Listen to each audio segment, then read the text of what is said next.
ಇನ್ನು ವಕೀಲರ ಕಾಯ್ದೆ ತಿದ್ದುಪಡಿ ಪ್ರಸ್ತಾವನೆಗೆ ವಿರೋಧವನ್ನು ವ್ಯಕ್ತಪಡಿಸಲಾಗ್ತಾ ಇದೆ. ನಾಳೆ ಕೋರ್ಟ್ ಕಲಾಪದಿಂದ ಹೊರಗುಳಿಯೋಕೆ ಕರೆಯನ್ನ ಕೊಡಲಾಗಿದೆ. ವಕೀಲರಿಗೆ ರಾಜ್ಯ ವಕೀಲರ ಪರಿಷತ್ ಈಗ ಕರೆಯನ್ನ ಕೊಟ್ಟಿರುವಂತದ್ದು. ಸಂಘದ ಸಹ ಅಧ್ಯಕ್ಷ ಸದಾಶಿವ ರೆಡ್ಡಿ ಸುದ್ದಿಗೋಷ್ಠಿ ನಡೆಸಿ ಕರೆ ಕೊಟ್ಟಿದ್ದಾರೆ. ವಕೀಲರ ಕಾಯ್ದೆ ತಿದ್ದುಪಡಿ ಶಿಫಾರಸು ಸರಿಯಲ್ಲ, ವಕೀಲರಿಗೆ 5 ಲಕ್ಷದವರೆಗೆ ದಂಡ ವಿಧಿಸಲು ಅವಕಾಶವನ್ನ ಕೋರುವಂತಹ ಶಿಫಾರಸನ್ನ ಈಗ ಮಾಡಲಾಗಿರುವಂತದ್ದು. ವಕೀಲರ ಕಾಯ್ದೆ ತಿದ್ದುಪಡಿ ಶಿಫಾರಸಿನಲ್ಲಿ ಅವಕಾಶ ಇದೆ. ವಕೀಲರಲ್ಲದವರಿಗೂ ಕೂಡ ಶಿಸ್ತು ಸಮಿತಿಯಲ್ಲಿ ಅವಕಾಶವನ್ನ ಕೊಡುವಂತಹ ಪ್ರಸ್ತಾವನೆ ಕೂಡ ಇದೆ.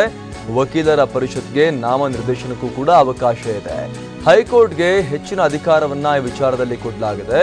ಇದರಿಂದ ವಕೀಲರ ಪರಿಷತ್ನ ಸ್ವಾಯತ್ತತೆಗೆ ಧಕ್ಕೆಯಾಗುತ್ತೆ. ಹೀಗಾಗಿ ನಾಳೆ ಕಲಾಪದಿಂದ ಹೊರಗುಳಿಯಲು ಕರೆಯನ್ನ ಕೊಡಲಾಗಿದೆ ಅನ್ನುವಂತಹ ಮಾತುಗಳನ್ನ ವಕೀಲರ ಸಂಘದ ಸಹ ಅಧ್ಯಕ್ಷ ಸುಬ್ಬಾರೆಡ್ಡಿ ಈಗ ಸುದ್ದಿಗೋಷ್ಠಿ ನಡೆಸಿ ಮಾಹಿತಿಯನ್ನ ಕೊಟ್ಟಿದ್ದಾರೆ.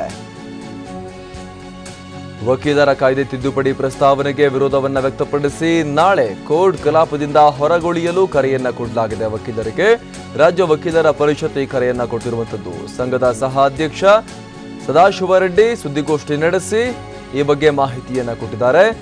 ವಕೀಲರ ಕಾಯ್ದೆ ತಿದ್ದುಪಡಿ ಶಿಫಾರಸು ಸರಿಯಲ್ಲ ಅನ್ನುವಂತ ಮಾತನ್ನ ಅವರು ಹೇಳಿದ್ದಾರೆ. ಮತ್ತಷ್ಟು ಮಾಹಿತಿಯನ್ನು ಕೊಡ್ತಾರೆ ನಮ್ಮ ಪ್ರತಿನಿಧಿ ರಮೇಶ್. ಈ ಪ್ರಸ್ತಾವನೆಗೆ ವಿರೋಧವನ್ನ ವ್ಯಕ್ತಪಡಿಸಿ ಈಗ ನಾಳೆ ಕೋರ್ಟ್ ಕಲಾಪದಿಂದ ಹೊರಗುಳಿಯುವ ಕರೆಯನ್ನ ಈಗ ಕೊಡಲಾಗಿದೆ. ವಕೀಲರಿಗೆ ಕರೆಯನ್ನ ಕೊಡಲಾಗಿದೆ ಸುದ್ದಿಗೋಷ್ಠಿ ನಡೆಸಿ. ಏನ್ ಮಾಹಿತಿ ಸಿಗ್ತಾ ಇದೆ, ಇದರಿಂದ ಯಾವ ರೀತಿ ನಾಳೆ ಕೋರ್ಟ್ ಕಲಾಪಗಳಿಗೆ ಅಡಚಣೆ ಉಂಟಾಗುತ್ತೆ? ಅಮರ್, ನಾಳೆ ಇಡೀ ದೇಶಾದ್ಯಂತ ಕೋರ್ಟ್ ಕಲಾಪ ಸ್ಥಗಿತಗೊಳ್ಳೋ ಸಾಧ್ಯತೆ ಇದೆ. ಯಾಕಂದ್ರೆ ಬಾರ್ ಕೌನ್ಸಿಲ್ ಆಫ್ ಇಂಡಿಯಾ ಕೂಡ ಇದೇ ರೀತಿ ಕರೆಯನ್ನ ಕೊಟ್ಟಿದೆ. ಅದೇ ರೀತಿ ಈಗ ರಾಜ್ಯ ಬಾರ್ ಕೌನ್ಸಿಲ್ ಜೊತೆಗೆ ಬೆಂಗಳೂರು ವಕೀಲರ ಸಂಘ ಕೂಡ ಇದೇ ರೀತಿ ಕರೆಯನ್ನ ಕೊಟ್ಟಿದೆ. ಇದಕ್ಕೆ ಮುಖ್ಯ ಕಾರಣ ಏನಂತಂದ್ರೆ ವಕೀಲರ ಕಾಯ್ದೆ ಏನಿದೆ ಅದಕ್ಕೆ ತಿದ್ದುಪಡಿ ತರೋದಕ್ಕೆ ಶಿಫಾರಸು ಮಾಡಲಾಗಿದೆ. ಕಾನೂನು ಆಯೋಗ ಮಾಡುವಂತ ಶಿಫಾರಸಿನಲ್ಲಿ ಸಾಕಷ್ಟು ಬದಲಾವಣೆಗಳಿವೆ. ಅಂದ್ರೆ ಈಗ ವಕೀಲರನ್ನ ಮೇಲೆ ಕ್ರಮ ಕೈಗೊಳ್ಳುವಂತ ಒಂದು ಶಿಸ್ತು ಸಮಿತಿ ಏನಿದೆ, ಆ ಶಿಸ್ತು ಸಮಿತಿನಲ್ಲಿ ಮೊದಲು ಬರೀ ವಕೀಲರೇ ಇದ್ರು. ಅಂದ್ರೆ ವಕೀಲರಿಂದ ಆಯ್ಕೆಯಾದಂತ ವಕೀಲರು ಮಾತ್ರ ಇದ್ರು. ಆದ್ರೆ ಈಗ ಅದ್ರ ಜೊತೆ ಗಣ್ಯ ವ್ಯಕ್ತಿಗಳು ಮತ್ತೆ ಹೈಕೋರ್ಟ್ ನ ನ್ಯಾಯಮೂರ್ತಿಗಳು ಕೂಡ ಈ ಶಿಸ್ತು ಸಮಿತಿಯಲ್ಲಿ ಇರ್ತಾರೆ. ಹೀಗಾಗಿ ಜೊತೆಗೆ 5 ಲಕ್ಷದವರೆಗೆ ದಂಡ ವಿಧಿಸುವಂತ ಒಂದು ಅವಕಾಶವನ್ನ ಕೂಡ ಕಲ್ಪಿಸಲಾಗಿದೆ. ಅಂದ್ರೆ ಯಾರು ದುರ್ನಡತೆ ತೋರ್ತಾರೋ ವಕೀಲರು ಅಂತವರ ವಿರುದ್ಧ ಕ್ರಮ ಕೈಗೊಳ್ಳೋದಕ್ಕೆ ಅವಕಾಶ ಇದೆ. ಅವರನ್ನ ಅಮಾನತು ಮಾಡೋದಕ್ಕೂ ಕೂಡ ಅವಕಾಶ ಇದೆ. ಅದೇ ರೀತಿ ಅವ್ರಿಗೆ 5 ಲಕ್ಷದವರೆಗೆ ದಂಡ ವಿಧಿಸುವಂತ ಒಂದು ಅವಕಾಶವನ್ನ ಕೂಡ ಕಲ್ಪಿಸಲಾಗಿದೆ.